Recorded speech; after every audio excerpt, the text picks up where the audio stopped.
I hear from a lot of you who talk about the fact that you've got burning, you've got esophagitis, inflammation in your esophagus, you've got nausea, but you go to your doctor, you get an endoscopy, and the evidence of high acid or kind of erosive acid is really not present. And you take PPIs, proton pump inhibitors, antacid medication, it's really not resolving anything. So what's going on? And there's a very good reason for these symptoms, and it's very associated with what causes acid reflux and what causes hiatal hernia, but it's not acid.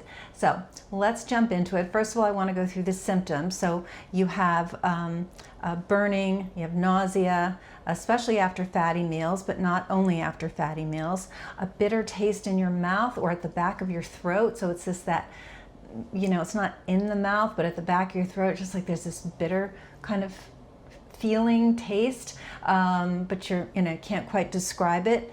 And then you get nighttime reflux, so you can wake up in the middle of the night with it, or first thing in the morning you have that bitter taste and maybe some nausea. You've got gastritis, inflammation of the stomach lining, or esophagitis, but again, no evidence of high acid. So what are we looking at? We're actually looking at bile. Now, bile is what your liver manufactures, but your gallbladder houses, so it's a little storage container for bile. And bile acids, so bile is composed of cholesterol and bile acids and other things, but predominantly these bile acids, they're highly alkaline. So of course, stomach acid is highly acidic, it's hydrochloric acid. Bile acids are on the complete other end of the pH spectrum. They're highly alkaline, highly caustic. So it's literally a detergent. So it has this enzymatic breaking down activity, because what it's supposed to do is break down fats. It emulsifies fats. So in its right area of your body, it's perfectly fine, because Mother Nature designed your upper small intestine to house bile. And when bile is secreted correctly from the gallbladder, or if you've lost your gallbladder directly from your liver into the upper small intestine, it's perfectly happy there. It's designed to be there, all is well. But what happens when problems arise? Like bile gets into the wrong place. So bile can, just like your stomach can reflux acid up into your esophagus, bile can reflux from the small intestine through a sphincter called the pyloric sphincter into the stomach. So it's going the wrong way. Sphincters are very, very important. Definitely in the gut. There are smaller ones throughout the body, but there are a lot of them in the gut that are designed to make sure that food and beverage goes in the right direction. And there's only one right direction, top down. You swallow, you go past the upper esophageal sphincter. It's a valve that senses food or beverage is coming. It opens up, and then it closes afterwards. And it closes afterwards as a barrier against things going the wrong way. And then there's a lower esophageal sphincter. Same thing. It's right above the stomach. So it's saying, yep, down you go. Your next destination is the stomach. The stomach churns your food around. And then what happens? It goes through a sphincter called the pyloric sphincter. And it's like, yep, out of the stomach you go, into the small intestine. The gallbladder has a sphincter. It's called the sphincter of Oddi, O-D-D-I. And it senses food has just gotten into the small intestine, and your gallbladder contracts, squirts through that sphincter, and into the small intestine it goes. Then at the very bottom of where your small intestine connects to your large intestine, there's an ileocecal valve sphincter. It's all about top down, top down. These sphincters are very, very important, and when anything gets in the way of their ability to function, we have problems, and that's what I'm going to go into today. I talk a lot on this channel about acid reflux, a lot about hiatal hernia, but this is another type of reflux that's happening. And when you have hiatal hernia and you have acid reflux, this type of reflux, this bile reflux, is very, very commonly seen, but you can't treat it the same way. So it's missed, because when you complain of burning and you complain of nausea, everybody thinks acid. And it is an acid. It's just not a stomach acid. It's a bile acid. Okay, so let's jump in. So bile, when it's in these areas it's not supposed to be, is very irritating. And that causes spasming at first, a spasm, and then a weakening of the sphincters. And when it weakens what's called the smooth muscle. And the sphincters are made of smooth muscle. So that's how that happens. So you have a weakened sphincter at the bottom of your esophagus. It's called the lower esophageal sphincter, because that's where it's located. And when that weakens, that allows stomach contents to come up. Now, it wouldn't be just acid if there's already bile refluxing into your stomach, right? So bile can come up as well. And then there's also where the bile itself refluxes, which is that pyloric sphincter, which connects that upper small intestine into your stomach. So now that's gotten weak, and bile has a means of getting up into the stomach and then up into the esophagus, all due to the weakening of these sphincters. So that's number one. Bile irritates, it's very caustic. It literally dissolves cell membranes. And again, it's totally fine when it's in the right place. It's very destructive in the wrong place.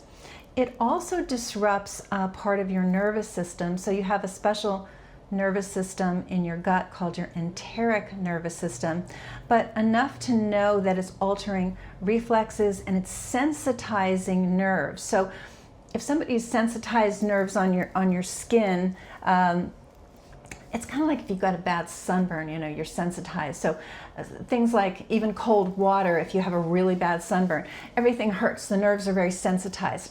So when nerves are sensitized in your esophagus and in your stomach, it doesn't take very much acid for you to feel that burn, right? That irritation, because of the sensitization. And so you get these symptoms, but then they don't align with excess acid. So that's one thing I wanted to go over.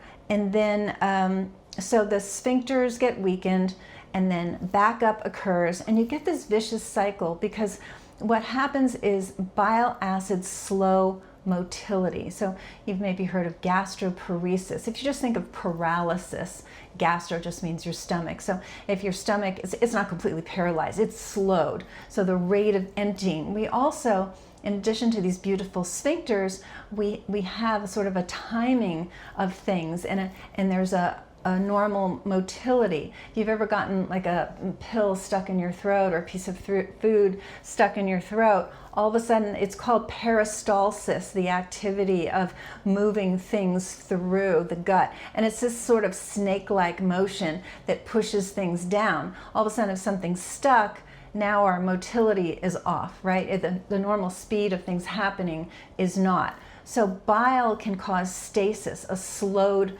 motility. And due to that, when things slow, you can get something called bacterial overgrowth. So maybe you've heard of SIBO, small intestinal bacterial overgrowth. Things are not moving the way they should, and then bacteria can overgrow and cause a lot of problems, a lot of bloat, a lot of indigestion, and the whole microbiome. I know it's a lot of words. I want to keep defining them as I'm giving them to you if they're new for you. The microbiome is your 60 to 100 trillion organisms, bacteria predominantly, in your colon that are literally responsible for good health in so many ways. They protect your immune system. They basically are your immune system. 70% of your immune system is housed in your gut. They balance hormones. There's a gut-brain connection. They deal with inflammation. So they're a beautiful, very large number of organisms that are very highly protective. But when they get skewed, when you get more bad bacteria than good, then we have quite an inflammatory mess. We've got bacterial overgrowth of the bad bacteria, and it's very difficult. It's impossible, let's just state the truth. It's impossible to be ideally healthy with an imbalanced microbiome, an imbalanced gut. So we don't want that. Okay. So it's really all about this this bile and all the things that it does. And the reason I wanted to bring it up is we're a team here at Root Cause, and I was talking with one of the clinicians this morning, and that person was describing to me a new patient.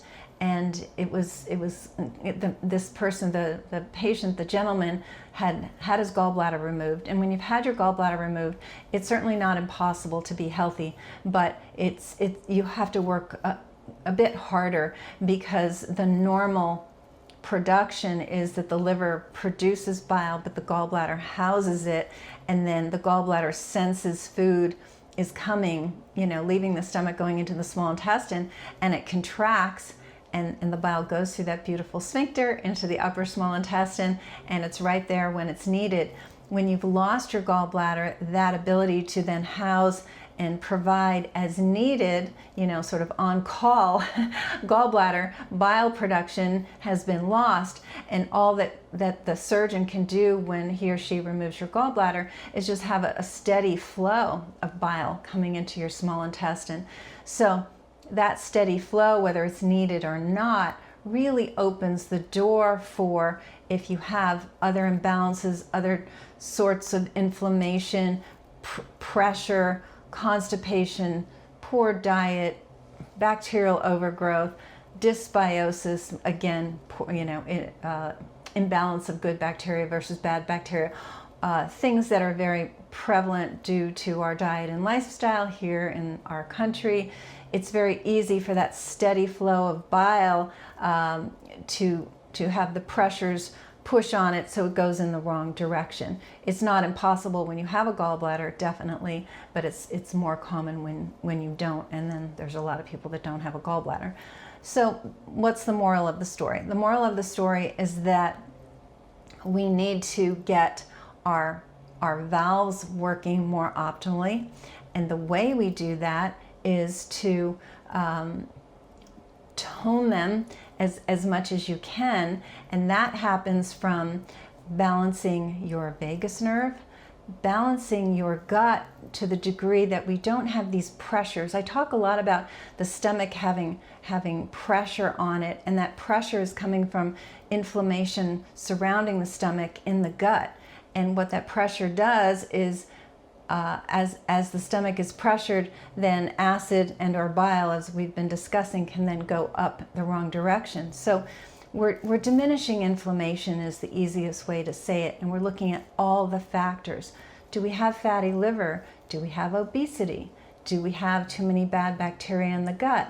How's the pancreas function? We're looking at all the parts of your gut and reducing inflammation throughout. And one thing we talk about here at Root Cause is what are the sources of pressure, or what are the kind of the barriers to healing? And it's all about, isolating a barrier and removing it. Oh, you have a food sensitivity. Okay. Oh, you hardly sleep. Okay. Oh, your hormones are imbalanced. Fine. You have mold toxicity. Great, got to handle that. And it's assessing a list, if you will, after we do an extremely in-depth history exam, and saying, well, what makes sense for this person? What are likely the obstacles to their body healing? Because your human body is an incredibly complex, beautiful machine that loves to heal. And so that's really what it's about. And it's not oh, I've got gallbladder issues, I shouldn't eat certain fats. Sure, that could be part of it, and there's certainly a lot of unhealthy fats, but there's a lot of healthy fats. So, it's not that you don't eat any fat. We need you to eat fat. So it's not, what I'm trying to say, it's not that it's not a pat answer. Oh, you got this, take this. You got this, do this. It's looking at all of you and assessing how we got here, and just unburdening your body enough that it can heal itself. And it's a beautiful thing to watch. So there's a lot of hope, there's a lot of help. It's natural, there's no drugs or surgery, and but that's how we assess it. And I, as I said, I answer all my YouTube comments, and I certainly get a lot of you talking about the fact that doesn't quite add up. You know, you've got this burning, but there's not, you know, the PPI doesn't really help, and what is it? And a lot of times it could be bile, and that's missed. It's missed that it can reflux, and it can reflux all the way up into your throat. So I hope this was helpful. I know there was a lot of terms in there, but hopefully I defined them as I gave them to you. And if you like the content on this channel, please consider subscribing. We're trying to increase our subscribers so that more people can get exposed to this information and be empowered to take control of their health again, and not feel that their options are so limited, that it's just, oh, I've got this, I take this drug, you know, but really regain the health and the proper functioning of your body, which again, the body loves to do, and it's very, very good at, if we can just unburden it enough, and that's what we specialize in. So again, if you like this, give it a thumbs up. I very much appreciate you, and we'll talk soon.